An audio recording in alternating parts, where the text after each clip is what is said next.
5 दिवसीय दीपावली पर्व की हार्दिक शुभकामनाएं। दिवाली के पावन पर्व पर हम 2 दिन पहले से ही बहुत सारी साफ सफाइयां करनी शुरू कर देते हैं और पूजा अर्चन का वंदन का समय शुरू हो जाता है। ये है श्री की उपासना का, लक्ष्मी जी की उपासना का पर्व।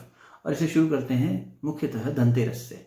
धनतेरस याद आते ही बचपन की वो यादें ताज़ा हो जाती हैं जब माँ पिताजी के साथ में चांदी का सिक्का लेने जाया करते थे। अरे वो विक्टोरिया वाला नहीं भैया, वो देना लक्ष्मी गणेश जी वाला चांदी का सिक्का।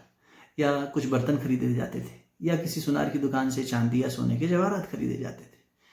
घर में संपन्नता का प्रतीक बनाने के लिए धनतेरस पर इस तरह से लोग बहुत कुछ करते हैं, किया भी जाना चाहिए। लेकिन इससे भी ज़्यादा जब थोड़े बड़े हुए तो समझ में आया कि धन्वंतरी भगवान की पूजन का दिवस है धनतेरस। धन्वंतरी भगवान सिर्फ धन ही नहीं, संपन्नता के भगवान है। और संपन्नता की परिभाषा बहुत गहरी है। युग ऋषि परम पूज्य गुरुदेव कहा करते थे कि बेटा, संपन्नता और दरिद्रता में बहुत मौलिक अंतर है। ये वास्तव में एक मनस्थिति है, परिस्थिति नहीं। संपन्नता मतलब जो है उसे सबके साथ मिल बांट कर सदुपयोग करना, और दरिद्रता का मतलब हुआ कि होते हुए भी न देना, कृपणता, संकीर्णता, क्षुद्रता का वर्ण करना। गुरुदेव कहते थे क्षुद्रता त्याग, महानता अपना। संकीर्णता त्याग, संपन्नता अपना। ये संपन्न होना, ये समृद्ध होना, समृद्धि एक मनोभाव है, मनस्थिति है, ना कि परिस्थिति। हम एक फकीर को देखते हैं, वो पूरा समृद्ध भाव में जीता है। भगवान का दिया सब कुछ है, ऊपर वाले का दिया सब कुछ है, इसलिए औगड़ दानी की तरह सबको बांटता है। जीवन धनतेरस आज हमें ये प्रेरणा दे रहा है कि जीवन ऐसा होना चाहिए। आज दीप जलाने के साथ साथ, चांदी के सिक्के खरीदने के साथ साथ, बर्तन खरीदने के साथ साथ हमें ये भी चिंतन करना चाहिए कि उस आध्यात्मिक पूंजी का, उस भीतर वाली पूंजी का हमने कोई संपदा बटोरी कि नहीं बटोरी। सोचकर देखिए, क्या पहला सुख निरोगी काया नहीं है? क्या हमारा परिवार हमारी संपन्नता का प्रतीक नहीं है? क्या हमारे साथी संगी, हमारा विवेक, हमारा समय, ये सब हमारी संपन्नता का द्योतक नहीं है?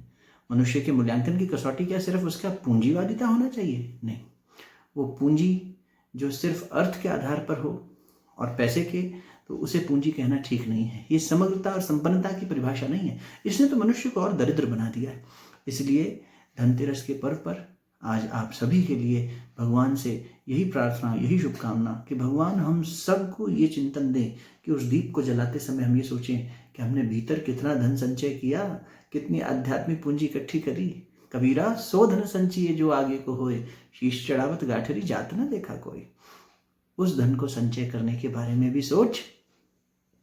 आज दीपक जलाते हुए, चौक पुराते हुए लक्ष्मी जी को हम बुलाते हैं, तो ये कहें कि हमें संपन्नता का भाव देके जाना माँ।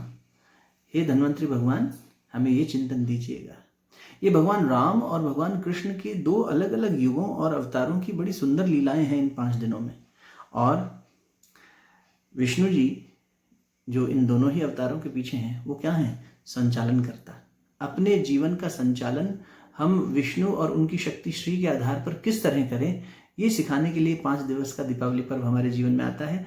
आप सभी से विनम्र प्रार्थना, चिंतन करें, मनन करें और साथ ही साथ खूब हर्षोल्लास के साथ परिवार के साथ दीपावली पर्व मनाएं।